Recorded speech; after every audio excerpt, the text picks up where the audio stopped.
Student, this is class 8th SST Civics lesson 3. The central government chapter's name is the central government. This is the third part of this video.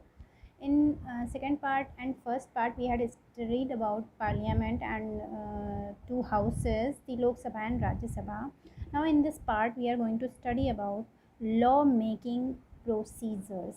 Means law की making में कौन कौन सी procedures होती है, कैसे process होती है law making में, उसके बारे में हम लोग पढ़ेंगे. The Indian parliament represents the citizens of India. जो इंडिया की पार्लियामेंट है हमारी, वो citizens of India means India के सिटीजन्स को रिप्रेजेंटेट करती है. The parliament has a number of functions. Means बहुत सारे वर्क्स होते हैं पार्लियामेंट में. फंक्शंस के नंबर हैं, कई सारे नंबर हैं फंक्शंस करने के. In it introduces new laws and exercises financial control. जो ये फंक्शंस हैं ये हमारे न्यू लॉज मीन्स नए नए लॉ को एक्सरसाइज करते रहते हैं. मीन्स बनाते रहते हैं, होते रहते हैं. और फाइनेंशियल कंट्रोल करते हैं कि हमारी जो आर्थिक कंट्रोल है, नियंत्रण है, उसको कंट्रोल करते हैं. It also functions as an important organ of information. जो हमारी पार्लियामेंट है, इसके जो फंक्शन है, ये एक इम्पॉर्टेंट ऑर्गन, इंफॉर्मेशन के एक इम्पॉर्टेंट ऑर्गन की तरह भी फंक्शन करता है. कि मीन्स इंफॉर्मेशन का एक इम्पॉर्टेंट अंग की तरह वर्क करती है हमारी parliament. Laws are introduced in the form of bills. जो लॉज होते हैं, जो भी लॉज क्रिएट किए जाते हैं, रूल्स एंड रेगुलेशंस जो क्रिएट की जाती हैं, मेक किए जाते हैं, वो एक बिल्स की तरह इंट्रोड्यूस होते हैं. मीन्स बिल्स की फॉर्म में इंट्रोड्यूस किए जाते हैं. वो हम लोगों के सामने, या मीन्स पार्लियामेंट में जो उसकी जो इंट्रोडक्शन दिया जाता है वो एक बिल्स के रूप में दिया जाता है. Now the next, there are 3 types of bills. Parliament में 3 टाइप्स के बिल्स इंट्रोड्यूस किए जाते हैं. First bill is constitutional amendment bills.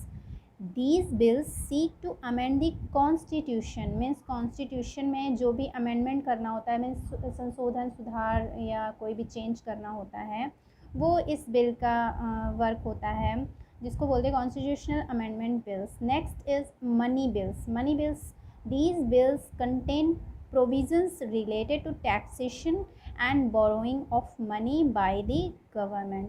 जो ये मनी बिल्स है, इसका वर्क होता है, इसमें होता है कि जो भी टैक्सेशन और बोरोइंग मीन्स मनी और टैक्स और ये सब जो गवर्नमेंट के थ्रू लिए और दिए जाते हैं, इसके बारे में सारी चीज़ें, सारा कंटेनमेंट इसमें होता है मनी बिल्स में. Next is ordinary bills. Ordinary bills में क्या होता है, all other bills are called ordinary bills. इन 2 बिल्स के अलावा जो बाकी और बिल्स होते हैं उनको ऑर्डिनरी बिल्स बोलते हैं. We know that a money bill can only be introduced in the Lok Sabha में. जो ये मनी बिल्स मैंने बताया था, ये सिर्फ लोकसभा में ही इंट्रोड्यूस किया जाता है. It must be passed in the Lok Sabha by a simple majority. Means ये जो है लोकसभा में एक मेजॉरिटी, सिंपल मेजॉरिटी इससे पास होना चाहिए. After this it may be send to the Rajya Sabha. जब वहाँ पे उसकी मेजॉरिटी मिल जाती है लोकसभा में इस बिल की, देन उसको राज्यसभा में रिकमेंडेशंस के लिए सेंड किया जाता है, भेजा जाता है. If the Rajya Sabha does not give its recommendations with in 14 days. अगर राज्यसभा में जब वो बिल सेंड किया जाता है लोकसभा के थ्रू, और वो बिल की जो रिकमेंडेशंस होती हैं वो 14 डेज़ में अगर उनको वापस नहीं मिलती हैं, मीन्स उनको जो रिकमेंडेशन लेना होता है वो अगर राज्यसभा नहीं देता है रिकमेंडेशन लोकसभा को, then the bill is deemed to be passed by both the houses. Then क्या होता है, जो बिल होता है वो ऐसा मान लिया जाता है, ऐसा सपोज़ कर लिया जाता है कि दोनों हाउसेस की इसमें सहमति है. मीन्स दोनों के थ्रू पास किया हुआ वो बिल मान लिया जाता है. आई रिपीट, लोकसभा जब कोई बिल राज्यसभा में भेजता है रिकमेंडेशन के लिए और राज्यसभा उसका रिप्लाई 14 डेज़ में मीन्स रिकमेंडेशन वापस नहीं देती है, भेजती है, देन वो बिल जो है दोनों की सहमति में मान लिया जाता है, मीन्स दोनों की रिकमेंडेशंस मान ली जाती हैं और वो बिल अपीयर कर दिया जाता है, पास कर दिया जाता है। The Lok Sabha is also not liable to accept any recommendation by the Rajya Sabha on the money bills. Money bills पर जो लोकसभा है उसको जो है उसकी कोई भी रिकमेंडेशन राज्यसभा से कोई भी रिकमेंडेशन मानना इतना उनको ज़रूरी नहीं है कि राज्यसभा से रिकमेंडेशन मिले देन ही कोई चीज़ एक्सेप्ट की जाए, कोई बिल एक्सेप्ट किया जाए, ऐसा लोकसभा में नहीं होता है। मीन्स लोकसभा को कोई ज़रूरी नहीं है कि वो राज्यसभा से रिकमेंडेशन ले देन कोई बिल पास करे, वो उसकी रिकमेंडेशन के बिना भी कोई भी बिल एक्सेप्ट या पास कर सकती है।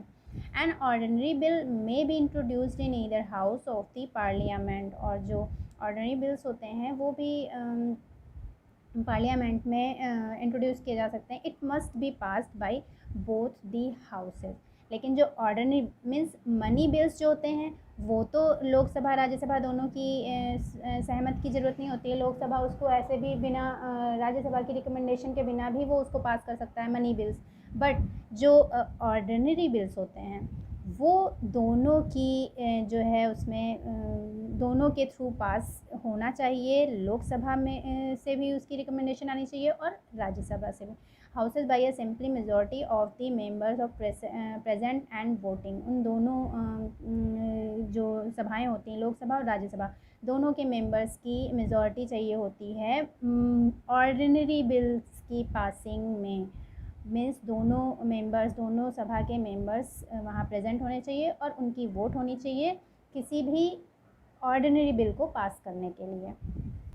Now the next heading is composition of the executive. Executive की कंपोजिशन कैसे होती है, मीन्स एग्जेक्टिव कैसे इलेक्ट किए जाते हैं। The executive enforces the laws and the legislature makes. जो एग्जेक्टिव्स होते हैं वो लेजिस्लेचर्स के थ्रू बनाए हुए मेक किए हुए लॉज को इन्फोर्स करना, अप्लाई करना एग्जेक्टिव का ही वर्क होता है। The executive consist of the president, prime minister and the council of ministers. जो एग्जेक्टिव होते हैं उसमें प्रेसिडेंट, प्राइम मिनिस्टर्स और काउंसिल्स ऑफ मिनिस्टर होते हैं। The president is the head of the state in India. जो प्रेसिडेंट हैं हमारे वो इंडिया मीन्स हम किसी भी स्टेट जस्ट लाइक इंडिया के हेड होते हैं। He she is also the first citizen of India. जो प्रेसिडेंट होते हैं उनको हम लोग फर्स्ट सिटीजन ऑफ इंडिया भी मानते हैं, मतलब बोला जाता है। Let's take a look at the composition of the executive. First, president. The president is elected by the members of an electoral college। जो electoral college के members होते हैं, electoral college we can say electoral college means निर्वाचक मंडल means representative of each state consisting of the elected members of both the houses of the parliament and the legislative assemblies of the states by means of single transferable vote। Means जो president का election होता है, मतलब उसको elect किया जाता है, president को इलेक्ट किया जाता है तो उसमें इलेक्टोरल कॉलेज मीन्स जिसमें consisting of elected members of both houses, दोनों हाउसेस के जो इलेक्टेड मेंबर्स होते हैं उन वो होते हैं। और जो लेजिस्लेटिव असेंबलीज़ ऑफ स्टेट्स होती हैं उनके मीन्स इन लोगों की सिंगल ट्रांसफरेबल वोट मीन्स उन लोगों का सिंगल ट्रांसफरेबल वोट के थ्रू प्रेसिडेंट को इलेक्ट किया जाता है। The president must be citizen of India. जो प्रेसिडेंट हैं वो इंडिया के सिटीज़न होने चाहिए। No less than 35 years of age means 35 years से कम एज नहीं होनी चाहिए। And qualified for election as a member of the Lok Sabha.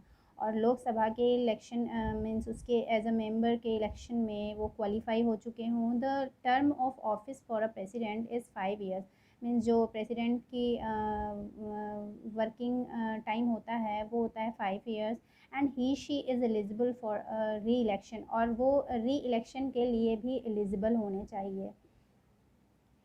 Next is prime minister.